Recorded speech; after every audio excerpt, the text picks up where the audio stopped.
call the February 22nd meeting of Borough Council to order, and ask everybody to stand and say the pledge. Pledge allegiance to the flag of the United States of America and to the republic for which it stands, one nation, under God, indivisible, with liberty and justice for all. I would also note for the record, Ms. Graham is not here and Mr. Roof is not here. Everybody else is present. The minutes of the February 6th meeting, the only mistake that I saw was the Recreation Committee meeting was scheduled on 2/27.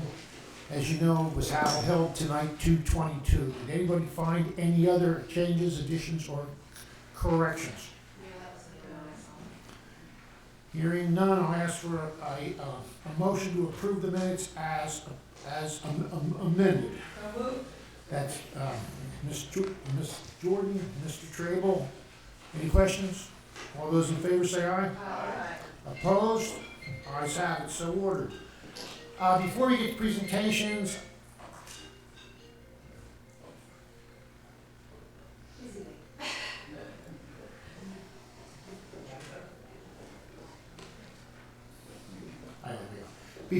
to presentations, I'm going to ask for a motion to amend the agenda to include an executive session at the end of the meeting to discuss a personnel matter. Do I have that motion? So moved.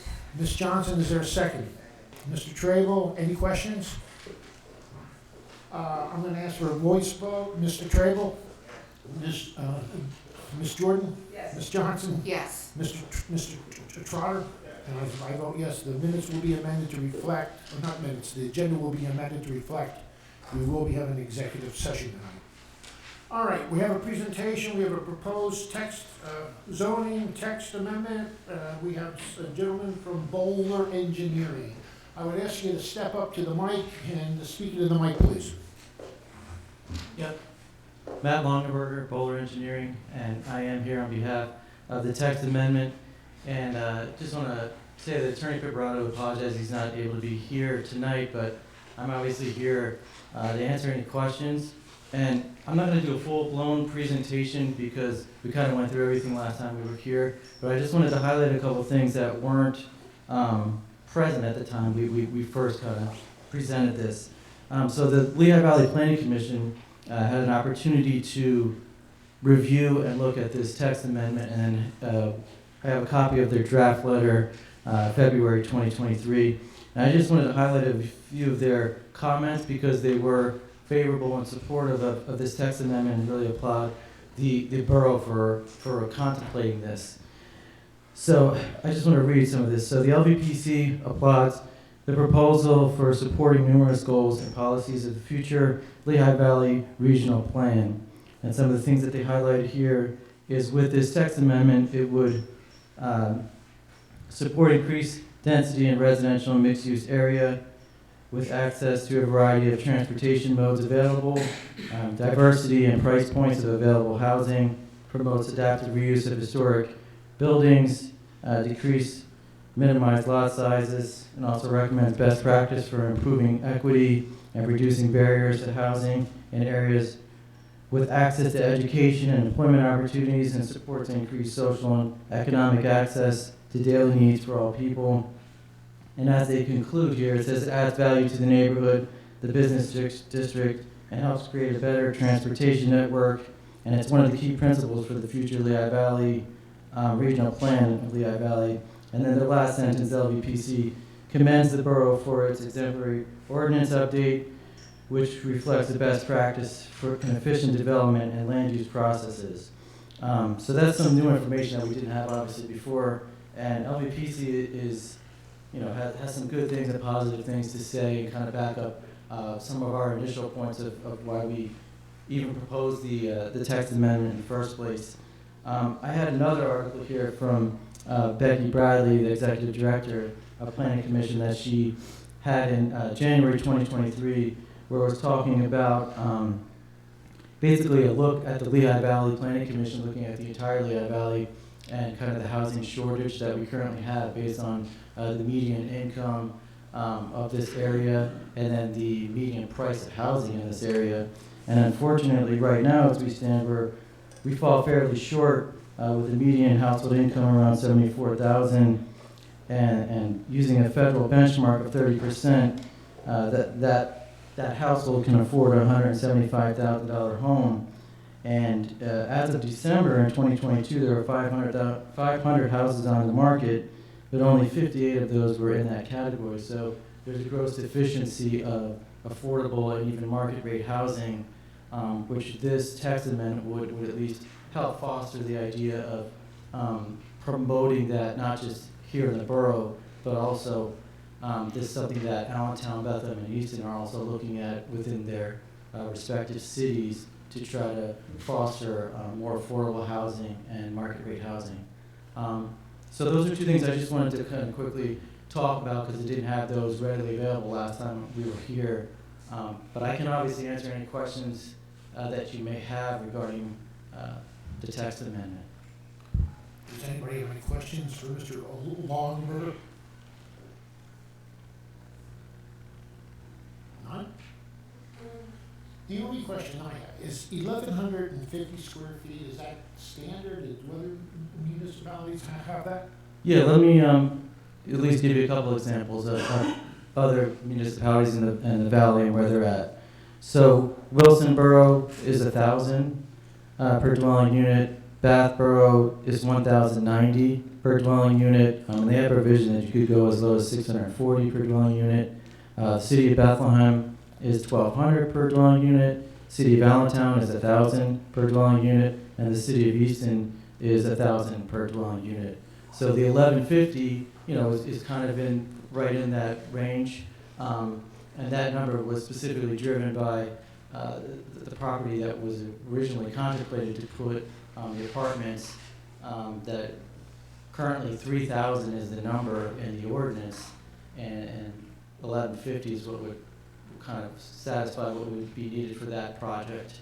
But it also is in line with other municipalities, and we also I have some other data if you're interested as well, kind of like smart growth principles and some other publications that set standards for the number for numbers of density. If that's something you'd like to hear. No, not necessarily. You've answered my question. I do have a question. What is your proposed occupancy for each of these units? Based on, are you gonna, is it 2 people per unit, 3 people per unit, or is that gonna? Well, just to clarify something, so I want to make sure that we're clear. It's one of those things where the 1,150 square feet is not the size of the actual unit. Okay. Yeah, so it's not where, we're trying to fit 3 bedrooms into 1,150 square foot apartment. So I mean, so 1,150 is for the lot size for the actual property itself. Okay. Yeah, I get, just to elaborate that, just to give you a better visual picture of that. The current tract that was in question, if we were to follow the 3,000 square feet per unit, we would need 3 acres of land. Versus if you have 1,150 per unit, you're talking about needing a little over an acre. Another example of that would be if you took the Cedar Brook Assisted Living Facility. If you were to apply the 3,000 per unit for that, they would need about 5.5, 6 acres of land just to have that facility. Right.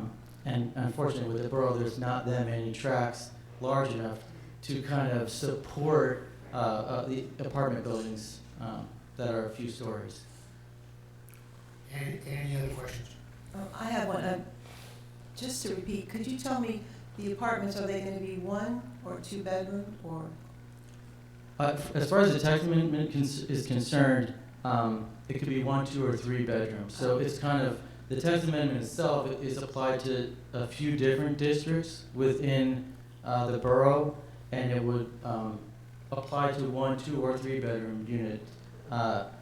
The project that specifically talking about is predominantly going to be 1 bedroom units. Okay. There is a provision for about 5 to about 10%, possibly being 2 bedrooms, but most of them are going to be 1 bedroom. That's what I was talking Just to clarify, though, Yeah. it is only one district. Town Center was what was the proposed district only in the recommendation from our planning commission, and that's what went in the draft to LVPs. Okay, it didn't have the RO or the MHDR. Nope, it's Okay. just Town Center. Okay. That was my understanding, yes. Okay. And the parking would be one parking space on property for each apartment?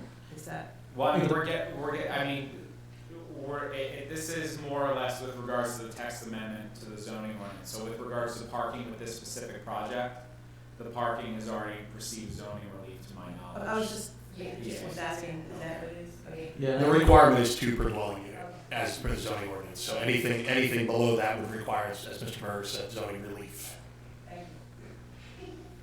Are there any other questions? All right, Mr. Longworth, thank you very much. Will this be on the agenda for March 6th? Yeah, do we, how's the best way to handle this since it was tabled, Mr. Berger? Do we want to just wait until the 6th to do the advertising and schedule the public hearing in the April meeting? Or how would you suggest we proceed if council's in favor of that? Yeah, so if council is in favor, I mean, honestly, all we're looking for is a direction to advertise for the next meeting. So I believe we have to advertise within 30 days, no less than 2 weeks. So ultimately, if council, this is something where they want to make a motion to advertise it now and tonight, we can certainly make a motion and advertise and direct the advertisement. We can go ahead and schedule that public hearing.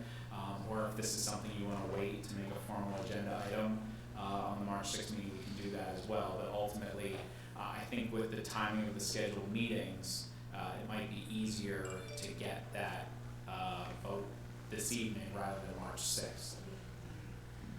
All right, is there a motion then to authorize the advertising tonight? I'll make the motion. Ms. Johnson and Mr. Trotter, any questions on that motion?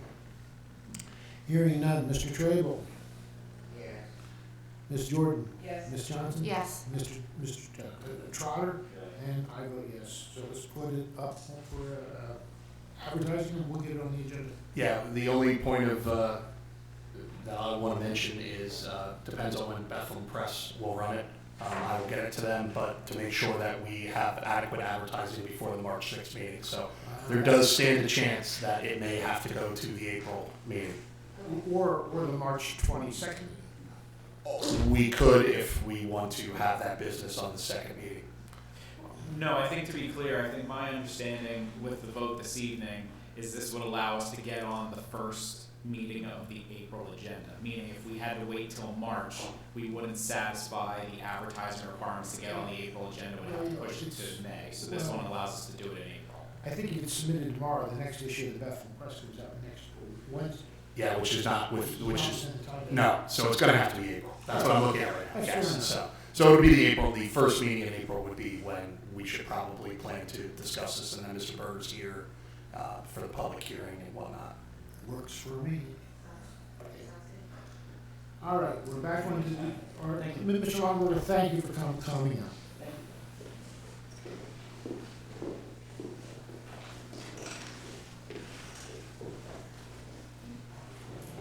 All right, next item on the agenda is privilege of the floor. Anybody sign up? Anybody in the audience wish to address council on an agenda item? Hearing and seeing none.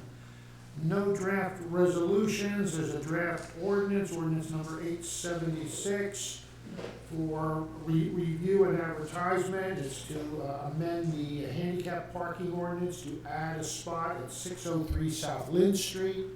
I believe that's been approved and all the requirements of the ordinance have been met. Correct. The application is complete, and it just needs to go out for advertisement. If you all, Do you need a formal motion? we usually do a motion on the drafts. So again, the last one was kind of unique because it was a draft last meeting. So, but this one is the first time we're seeing this. All right, do I hear a motion authorizing Mr. Gratz to advertise ordinance 876? So moved. Is that Ms. Johnson? And Mr. Trable with the second. Are there any questions on that motion? Hearing none. Mr. Trable? Ms. Jordan? Abstain. Okay. Mr. Oh, yeah. Ms. Johnson? Yes. Mr. Trotter? And I vote yes. Does she have to explain the abstention? It's my house. Oh, sure. That's a good reason. That's an easy one. All right, go ahead and advertise it. Oh, Very good. are there any other items? Are there any other draft items? No, that's all I have, sir. Okay, thank you. Old business, Ms. Johnson, you want to report on the recreation committee? Sure, so we had a recreation committee meeting prior to this one. At 6 p.m. we had some good discussion. You will, I believe you were given copies of the job descriptions for your review in your packets. So the recreation committee did decide to push those forward. There was one change to the lifeguard job description. We did take out that they would have access to the pool chemicals and the filter room because that would be something that the head lifeguard and pool manager would do. The general lifeguards and cashier would not worry about that. So we'd like to get a motion to approve those job descriptions, or I'd like to make the motion to approve those job descriptions and get those jobs posted.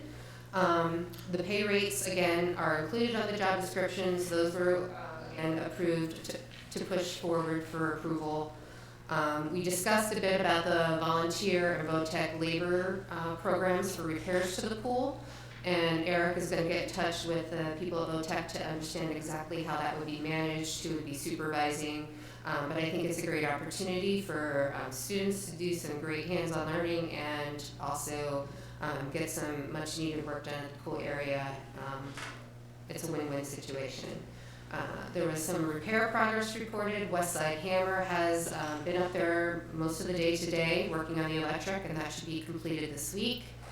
The pumps company has been contacted, and they're going to come out and look at the pumps to make sure we get those running. There is a huge crack in the pool. We're going to do our best to paint the pool and fix the cracks prior to filling it, and cross our fingers that we got the majority of that without having to fill the pool, see where the leaks are, drain the pool, fix the leaks, fill the pool again, try to do this as well as we can and as cost efficiently as we can. And then lifeguard training. We've had the coalition brought to us a partnership with the Bethlehem Township, who would be offering lifeguard training for $250 per person, which is a much needed discount. And then also Allentown is offering training for lifeguards for borough resident, for people interested, for $200 per person. For information on that, we can get into that as well.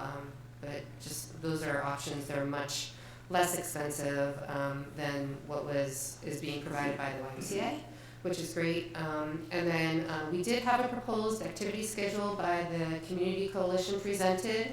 I think that the programs that they are looking to promote are wonderful additions to the pool.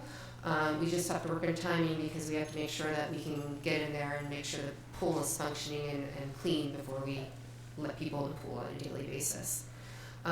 We reviewed the materials that were submitted by Kaylee, our previous parks manager for the summer park program. She's coming back. I think what she submitted is amazing, and I'm, again, looking for approval on those items so we can start moving forward with that. And that was the Recreation Committee. All right, so you're making a motion to approve the job Descriptions with the associated pay rates and the materials that were submitted by Keeley for the Parks program. All right. Are there any questions for Ms. Johnson? Hearing none, is there a second to her motion? Ms. Jordan. All right, are there any questions? Mr. Treble? Ms. Jordan? Yes. Ms. Johnson? Yes. Mr. Trotter? And I vote yes. Good, let's go for it. Before, Yes. I just wanted to ask a couple questions, just generally, Sure. not about the rates or anything, or the descriptions, but I was wondering, you have one pool manager. Is that manager going to be there 7 days a week? No, so we'll have a head lifeguard. So we'll have 3 tiers of employees for the pool, or well, 4 really. The cashier, which is not has no certification requirements. Then we'll have the pool manager, head lifeguards that will be lifeguards when the pool manager is there, but will manage the pool in lieu of the pool manager when they're off, and then lifeguards. Okay. Much as it was staffed in the early 80s and 90s Right. previously, and early 2000s previously. Now, how many lifeguards will you minimum need to open? 12. I think a minimum of 12 lifeguards. We operated as 6 or 8, and we were dying. Yeah, no. And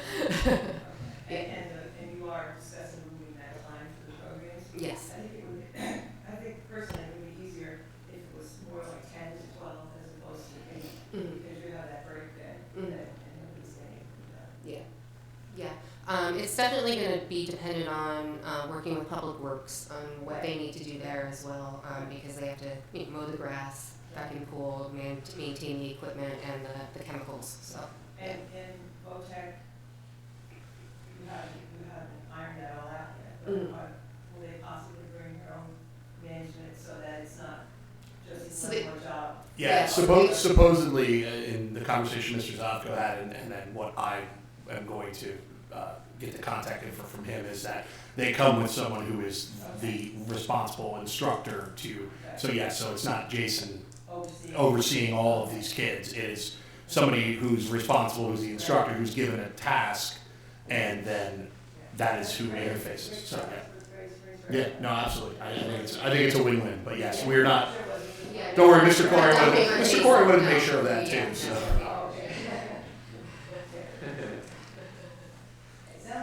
You gotta take care of our Jason.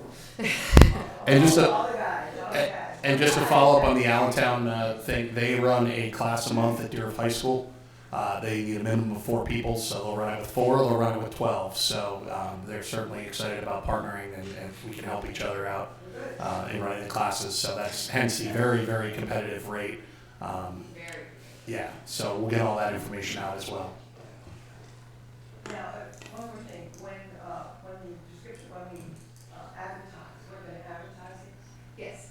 So I believe the coalition is going to assist with posting on some job boards, but I think what we're going to do is post like a kind of a one sheet with all of the job descriptions and say for full job descriptions, go here, we'll have a QR code and all of that. And this is on social media? It will be on social Are we media. going anywhere else with it, or just?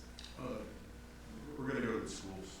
Okay, but I mean, we're not doing anything like in the papers or anything. I think we're just gonna do.